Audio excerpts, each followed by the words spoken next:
So it's been a while. Some of you guys have probably been wondering, where has Jimothy been? You know, like what has he been doing? He must be cooking up some master plan devised for his YouTube channel. Like you guys are like on the edge of your seat, you know, like this is a seat right here. You see the seat, and this is you guys. So to answer that question, I've actually been doing so much that you could almost say I've done nothing. Okay, no, I actually have just been doing absolutely nothing. But that's besides the point, because we're here now. I also got a haircut, so like, if you guys were only watching the channel for a dude with long hair, I'm sorry, but toodles. I've also been working on a lot of music on the Lactose channel. Link in the description to that if you have never heard of that somehow. But that's not what this video is about. This video, I mean, you can see in the title, hopefully, I don't know what I'm going to title this, but it's about making your dream game, right? Your dream game. And what I mean by that is like, you know, you wake up on Christmas morning as a nice little 8-year-old. Okay, pause. Don't quote me on that, dude. No. You wake up on Christmas morning, you're 8 years old, you know, and you know, that just envision of you like your favorite game, because you're like hopping on the Nintendo Wii original and playing Mario or whatever, and you're like, man, I really wish I had this cool game or whatever. And I'm sure most of you out there have envisioned some fire game that like is like your dream game. You wish you could play it. You wish your friends could play it. You wish like maybe your grandma can play it, you know, or your grandchildren in the future. You're like, hey, Sonny, play my video game that I made when I was 14. I don't know. But none of you have actually like tried to do that, or if you did, it was like too complicated and you just gave up, you know, because that's what I did. Have I ever made a game? No. Should you trust me? No. Are you gonna watch this video? Yes, because I need the watch time. Now, when I say I'm talking about making your own game, I'm not really saying like, all right, step by step, you're gonna start here, you're gonna click this button, then you're gonna type in X314 on your keyboard. Okay, I'm not doing that, right? But I'm just gonna go down like a list that I made of like, you gotta get this thing done, then you gotta get this thing done, then this thing, and guess what's coming next? This thing. So yeah, that's what I'm doing today. It's gonna be like, it's just gonna make it a lot easier, you know, for you and for me, because I'm gonna have to research all this stuff, and it's gonna be helpful for making a game, which is something that I really want to do, you know, make a game. Now, imagine playing Jimothy Simulator. I just had a stroke there. Jimothy Simulator, the game. That'll be fire, you know. So yeah, stay tuned, guys. If you guys want to make a game, that's great. And if you guys do make a game, hey, send a Steam link or something in the description of this video, and I'll play your game. Or I'll do a gameplay walkthrough. I don't know what I'm talking about. I'll do a walkthrough. Yeah, I'll do a 100% speed run of your game. Guarantee it. So with the 4-minute intro out of the way, let's get down to business. Starting with step 1. It looks so stupid. Starting with step 1, this video.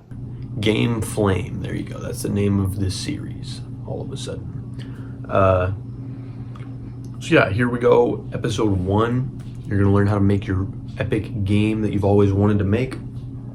And I'm gonna try and keep all of these pretty basic as possible, so that like, even if you're like a toddler, you can still somewhat understand what I'm saying. You know, we'll have toddlers out here making toddler games.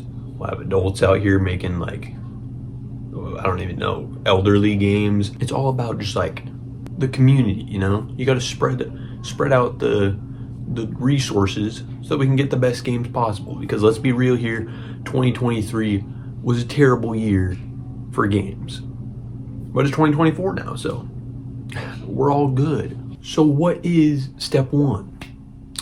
What is this video that you're watching right now? I mean, I'm imagining it probably says somewhere in the title, maybe not, I don't know.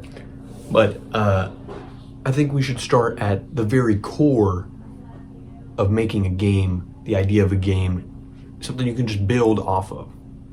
And that is setting, right? So where is your game? You know, what time in history is it? What's the weather like? What are the characters like? Is there like a cultural event happening in your game, like maybe bubonic plague, the sequel, or like maybe the conflict in your story is the character versus like AIDS or something? Hey, I don't know. I mean, Far Cry tried to pull a malaria as the antagonist of their game, and I guess that sold. So you can really go hog wild here. You just write down, just take a piece of paper like this one right here, just write down your ideas, start like, maybe this thing, I'll put that on screen. Oh, look at those ideas that I'm writing on there on screen. Wow, crazy. So it is the next day, but I'm just gonna come back in and continue where we left off. So, you know, you got all your setting written out, right? Now where do you go from here? You know, you have your, see, you could just see what I did here. For example, I put snowy mountains, you know, fog in modern day, and it's like a hotel, a spa. I'm getting kind of like a Japanese horror vibes here, but not necessarily Japan. You know, you get the vibe, and it's like snowing and foggy outside, and you're like, whoa, what's that over there? You know, so yeah, that's the vibe I was going for. And I think after this, once you've got your setting in your brain tank, you take that and go to characters. That's right. That was kind of weird. But yeah, you go to characters, which is a very fun part, I would think, you know. And when you take your characters, you're going to base them off of this right here, your setting. Wow. And depending on what way you want to do this, you might want to go for like storyline first, but I'd imagine if you're making a game, you already have the storyline kind of in mind, you know, not like a full lore like FNAF or something, but you get the gist. So the camera angle is like super janky this whole video. I've just noticed, I mean, it's like a tripod on my mattress, so it's like you can't really expect much, but I try to fix it as much as possible. Anyway, once you got your storyline in mind, the concept I'm thinking of, I'll just tell you guys, is like, so imagine like a train conductor, right? The main character is like your train conductor.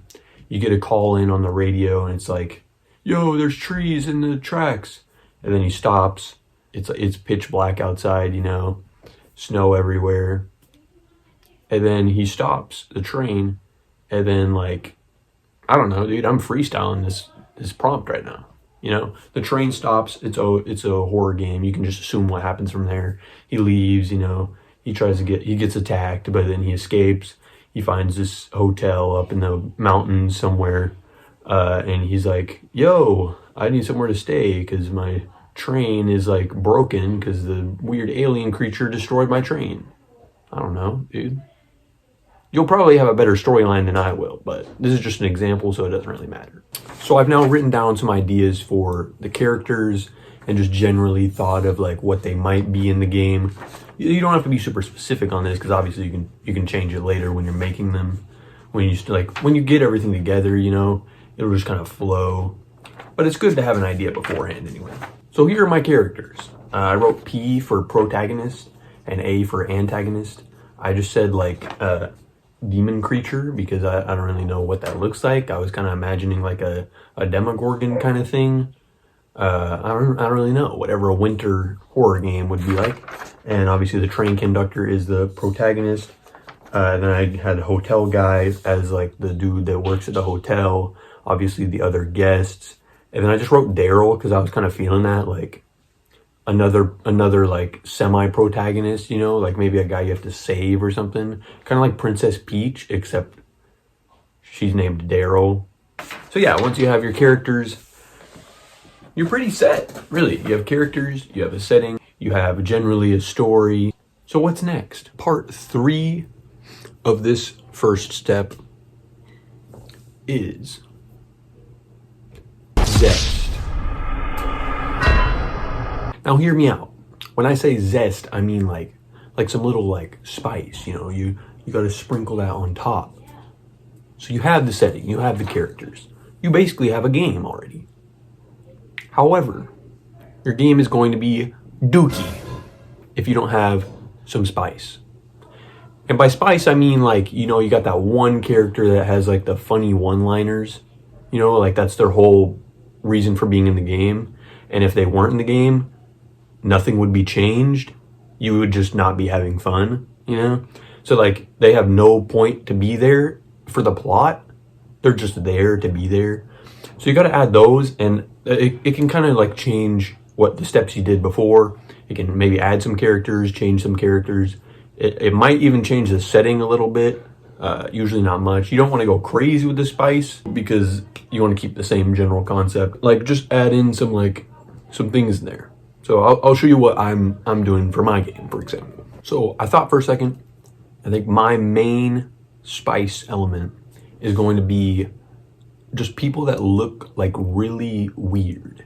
And I don't mean like, I'm not talking about little nightmares where they're like disgusting, but I mean like the expressions on their face and everything. Like I don't know if you've ever seen any Chill as Art games, like the closing shift, you know, where everyone just like they're just so creepy that it's funny, because that's the vibe I'm going for. I don't really care if it's like a scary game. I really just want my horror game to be fun to play. And I think adding funny characters, goofy, silly characters with goofy, silly lines is the best way to do that. So that's my spice, my main spice element. Obviously there will be some funny lines people say, all the NPCs you interact with. But that's not the important thing is just that you have a general idea. Like the minor details, they don't really matter. But you want to set that groundwork beforehand so that you can come back and be like, oh, I forgot to put that in there. Silly me. And then you put it in there, you know, because you can't forget those minor things or your game is going to be trash. We don't want trash games around here. Speaking of trash games, if you want a part 2, let me know in the comments. I've been thinking about it. I don't think I wasn't. Guys, I just saw a mouse outside. That was actually crazy. Like jumping through the snow. Wild. Also, this lighting is like... Okay, back to what we were talking about. So these next 3 things, it's just going to be like a speed thing. I'm not really going to go into detail, but these are just to think about when you're making your game. So number 1 is like style, like visual style and just overall. So like, do you want it to be like ultra realistic, or do you want it to be like a Chill as Art game where it's like kind of pixelated, but that's like what makes the game good. And number 2 is like pacing. So like, do you want the character to have to like look around and find the stuff they're supposed to do, or is it like tells them what to do, or it's just super obvious what they're supposed to do? Because some games take years and some games take like 10 minutes. So you should think about that before you make your game and all the like functions in your game. And number three is mood, or like tone. You know, what do you want your player to feel when they play your game? You know, like, is it spooky? You know, are you like, when you're playing your game? Or is it like happy, you know, like they're having fun, like they're like, I love this game, you know, something like that. Or like suicidal, like they're playing Apex or Valorant. So I think that was a good like kind of stopping point for part one. You have a nice groundwork that you can build off of. I think that this is all important stuff to know, just to have in your brain, you know, have those brain juices flowing before you start making your game, you know. So next time, I think we'll talk more about kind of planning and everything that you're going to need to think about making, you know, to put into your game. Like, I'll just give like, list out the things that you're going to need to create for your game, you know. So yeah, thank you for watching, guys, and I will see you in episode 2.